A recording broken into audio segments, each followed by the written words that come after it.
শ্রীভূমি আজি দুখী। আমার গৌরব, আমার মনোরম মানুষ, উজ্জ্বল নক্ষত্র জুবিন গাৰ্গ আজি আমার মাজত নাই। শিশুসুলভ ইয়াতে কটাইছিল। ABCD পৰা আৰম্ভ কৰি ক্লাছ 8 অষ্টম শ্ৰেণীলৈকে ইয়াত শ্ৰীভূমিত আছিল। শ্ৰীভূমিত উচ্চতৰ মাধ্যমিক বিদ্যালয় তেতিয়া আছিলে কৰিমগঞ্জ জিলা। কৰিমগঞ্জ উচ্চতৰ মাধ্যমিক বিদ্যালয়ত তেওঁ এই অষ্টম শ্ৰেণীলৈকে তেওঁ পঢ়া-শুনা কৰিছিল। আৰু সেই সময়ৰ পৰা তেওঁ শ্ৰীভূমিত আছিলে আৰু শ্ৰীভূমিত অগণিত মানুহ তেখেতৰ লগত আছিল। বন্ধু বান্ধৱক ধৰি বহু লোকৰ লগত তেওঁ পৰিচয় আছিল। আনকি তেওঁ একবাৰ বহুবাৰ স্বীকাৰো কৰিছিলে যে আমি আধা বাঙালী। হয়, মই বৰ্তমানে উপস্থিত হৈছোঁ শ্ৰীভূমি জিলাৰ শিশুসুলভ অৱস্থাত যিজন আমাৰ মিছ তেওঁক পঢ়া-শুনা আগবঢ়াইছিলে তেওঁৰ ওচৰত, সেইজন হৈছে মিটু মিছ। মই পোনে পোনে তেখেতলৈ যত্ন কৰিম। আজি এই মিটু মিছ এই আকস্মিক দুৰ্ঘটনাৰ কথা শুনি তেওঁ ভাঙি পৰিছিল।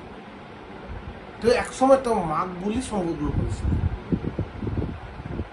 তেওঁ কেনেকৈ দৰে আছিল আৰু তেওঁৰ ব্যৱহাৰ কি ধৰণে আছিল, এই কথা আমি তেওঁৰ লগত যত্ন কৰিম। কিন্তু ইয়াৰ আগত জুবিন গাৰ্গ অসমৰ অসমীয়া সংস্কৃতিৰ লগত ক'লে ভুল হ'ব। সমগ্ৰ ভাৰতৰ এজন বিখ্যাত শিল্পী হিচাপে আখ্যায়িত আছে। তেওঁৰ নাম লিপিবদ্ধ আছে। আমাৰ শ্ৰীভূমি জিলাত তেওঁক বহুবাৰ আহিছিলে। এই ঘৰ যে বৰ্তমান যে ঘৰত মই আছিলোঁ, এই ঘৰত তেওঁ বহুবাৰ আহিছিল এবং ইয়াতে বিশ্ৰামো কৰিছিল। হয়, মই বৰ্তমান উপস্থিত দিছোঁ সেই শিশুসুলভ থকা অৱস্থাৰ যিজন তেখেত সংগীত প্ৰতি আকৃষ্ট হোৱাৰ যে প্ৰথম পৰিচয় দিছিলে, সি হৈছে আমাৰ মিটু মিছ। আমাৰ লগত তেওঁ আছে। মই তেওঁৰ লগত যত্ন কৰিম, যিহেতু তেওঁ এই কালিৰ এই অঘটনাৰ কথা শুনি ভাঙি পৰিছে। তথাপিও মই তেখেতৰ এই আজি এই তেখেতৰ যে শিশুসুলভৰ প্ৰতি যি তেখেতৰ শ্ৰীভূমিত কি এনেকুৱা আছিল, সেই কথা মই তেখেতক জনাওঁ। প্ৰথমে আমি স্বাগতম জনাইছোঁ আমি মিটু মিছৰ লগত। নমস্কার। নমস্কার। জুবিন আমার ছোটোবেলাকার ছেলে বলাই যায়। ও এখানে আমি ছোটোখাটো একটা স্কুলে পড়াতাম, প্রান্তিক কিন্ডার গার্ডেন। ও এখানেই প্রথম শিক্ষা নেয়। ABCD থেকে শুরু করে। ওর হাতে, আমরা যেটাকে হাতে খড়ি বলি, হাতে খড়ি এখানেই রয়েছে। স্কুলে এসে ও আমাকে যেন এত আঁকড়ে ধরতো। আমার নাম ছিল অন্যটা, কিন্তু ও আমাকে মিঠু মিস বলে রাখতো। মিঠু মিস করতো। এই ওর ব্যবহারটা এত সুন্দর ছিল, আমি আমার জীবনে এরকম কাউকে দেখিনি। কারোর সঙ্গে ওর কোনো মনোমালিন্যতা, ঝগড়াঝাটি, মারামারি কিছুই না। একদম ছোট ছিল, একদম ছোট ছিল। আমার সঙ্গে সঙ্গে থাকতো। হয়তো আমি বলতাম, জুবিন আজকে তুমি খাবার আনোনি? বললো না মিস, আমি তো আনি। আমি দিদি তুমি খাইয়ে দেবে আমাকে? হ্যাঁ দেবো, তুমি খাওয়া। ওই যে আমার সঙ্গে থেকে আমার পেছন পেছন পেছন পেছন থাকতো। তারপর যখন ও এখানে প্রোগ্রাম করতে এলো, তখন আমরা একটা প্রোগ্রাম করলাম স্কুলে। তারপর দেখলাম ওর গলার টিউনটা খুব সুন্দর। বললো মিস আমাকে গান শিখিয়ে দেবে? আর আমাদের সঙ্গে তুমি গাইবে? হ্যাঁ। এই প্রথম গানই ও আমাকে দেই। জানি না এটা আপনারা সবাই কতটুকু জানেন বা কী করেন। একদিন প্রোগ্রাম করতে এখানে এসে বলেছিল, আমার জীবনের প্রথম গান আমার মিঠু মিস আমার গলায় তুলে দিয়েছে। সেই গানটা হচ্ছে মাই শিপ কেম ফ্রম চায়না। সত্যি মাই শিপ কেম ফ্রম চায়না হচ্ছে। আর কি বলবো। তারপর যখন প্রোগ্রাম করে তখন এসে আমাকে আমার বাড়িতে আসে, মিস আমাকে খাইয়ে দাও। ও মিস আমি তোমার এখানে থাকবো। তারপর যেখানেই থাকতো না কেন, সবসময় আমাকে মেসেজ করতো না বা আমাকে ফোন করতো না। মধ্যে মধ্যে মিস কেমন আছো, মিস তুমি ভালো আছো? আমি যখন বলতাম তুই ভালো আছিস, যে হ্যাঁ আমি ভালো তো বলতে আছি, আমি খুব ভালো আছি, তুমি ভালো থেকো।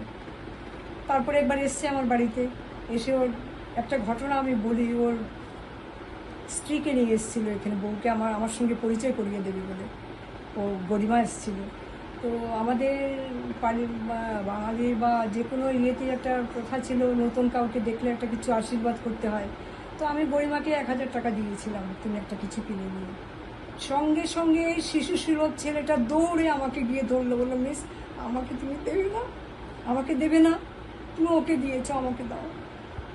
এখন ভাবুন ও কীরকম ছেলে ছিল, কী শিশু সুলভ, কী সৌলভ্য ছিল, কী বলবো, আমার না বলার কিছু নেই। তারপরে তো শুয়ে পড়লো, আমাকে বলে নিলাম তো খাবে না, একটু কী খাবে, কিচ্ছু খাবো না, খায়নি আমার বাড়িতে কিছু। তারপর বললো তুমি আমাকে খাইয়ে দেবে? বললাম হ্যাঁ বাবা আমি খাইয়ে দেবো, তুমি খাবে? বলে হ্যাঁ। আমার হাতে ওই যে খেয়ে গেল, আর তো নেই। আজকে তো শুনি না দেশে না পরদেশে চলে গেছে। একটা মার কাছে ছেলে চলে যাওয়া, সেটা কত বড় কথা। আমি এখনো বেঁচে আছি বলে আমার অবস্থা আর একদম নাই, আমি কিছুই বলতে পারবো না। বারবার সবাই এসে জিজ্ঞেস করছে কি বলবো আমি ওর কথা। এই কদিন আগে আমাকে বলেছে miss I am your biggest child. আর কি বলবো? তো আপনার কালকে মানে খবরটা কখন পেয়েছেন? খবর আমি নিউজ চ্যানেল থেকে পেয়েছি, নিউজে দিয়েছি। নিউজে দিয়ে তো আমি তো বিশ্বাস করতে, আমি হচ্ছে ফেক তো অনেক কিছুই হয়, ফেক বলে আমি শুয়ে পড়েছি।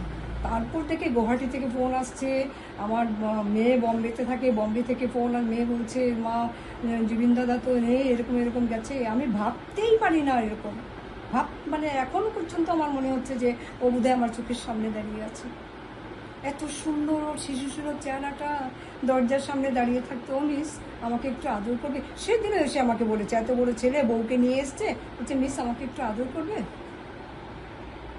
আমি ভাবি আমার ছেলেও বোধহয় আমাকে কোনোদিন এরকম বলবে না, জুবিন আমাকে যেরকম করে গেছে। আপনার সাথে শেষ কথা কবে হয়েছে? আমার সঙ্গে শেষ কথায় কবে কি জানি মেসেজ পাঠালো, মেসেজ হয়েছে, মেসেজ পাঠিয়েছি আমি একটা প্রোগ্রাম করতে যাচ্ছি, তুমি ভালো আছো। করোনার আগে একবার করেছিল আমাকে, আর 3-4 মাস আগে একটা আমাকে ফোন করেছিল, মিস তুমি কোথায় আছো, আমি তোমাকে খুব মিস করছি, আমি আসবো তোমার এখানে। হ্যাঁ সত্যি আমার এখানে আসবো বলে আমাকে মেসেজ পাঠিয়েছে, কোথায় এলো। তারপর তো চলে গেলো। এই প্রোগ্রামটার সময় কিন্তু আমাকে কোনো মেসেজ পাঠায়নি বা বলেনি আমি প্রোগ্রাম করতে যাচ্ছি সিঙ্গাপুরে। আর কিছু বলবো না, আমাকে আর বলার রিকোয়েস্ট আপনারা করবেন না। হ্যাঁ, শুধু আজকে এই হৃদয়ের যে আজিতেও যে হৃদয়ের বেদনা, এই বেদনা লৈ মই আকৌ যে কিবা কথা ক'ব, আমি শুধু নহয় আমাৰ ইয়াৰ শ্ৰীভূমি জিলাত কিমান ক্ষতি সাধন হৈছে, অসমৰ শ্ৰীভূমি তেওঁৰ কিমান, ভারতবর্ষের ক্ষতি হয়েছে। শুধু যে অসমীয়া সংগীতের প্ৰতি নহয়, বাংলাৰ সংগীত প্ৰেমী আছিল বহুত। আৰু ইয়াত আজি বহু শ্ৰীভূমি জিলাৰ বিভিন্ন স্থানত তেখেত স্মৰণ সভা, শোকসভা পাতি আছে। আমাৰ অসমৰ নহয়, ভাৰতীয় শিল্পী জগতৰ এখন নক্ষত্ৰ আজি অস্ত হৈছে। আৰু আমাৰ আনকি এটা কথা আমি ক'ব খুজিছোঁ যে আমাৰ শ্ৰীভূমিত জন্ম নহ'লেও তেওঁ যে লেখাপঢ়া ইয়াত শিকিছে, আমি এই যে আমাৰ ক্ষুদ্ৰ যে আমাৰ সেই স্মৰণ, এই স্মৰণটো শ্ৰীভূমি জিলা কেতিয়াও ভুলি নাযায়। আৰু সদায় শ্ৰীভূমিত চিৰস্মৰণীয় থাকিব। আৰু জুবিন গাৰ্গ আমাৰ মাজত আছে। জীৱনত আমাৰ ইয়াত সংগীত শিল্পীৰ লগত যিমান ব্যৱহাৰ, আটাইতকৈ অতি মৰমেৰ সহিত জীৱন যাপন কৰিছিল তেওঁ, মেইনটেইন কৰিছিল তেওঁ। আৰু আজি এনে ঘটনাত, যে এটা আকস্মিক ঘটনাত গোটা শ্ৰীভূমি জিলাত চুকাহত। শ্ৰীভূমিৰ পৰা মই কৰুণাদেৱ, DA News Plus।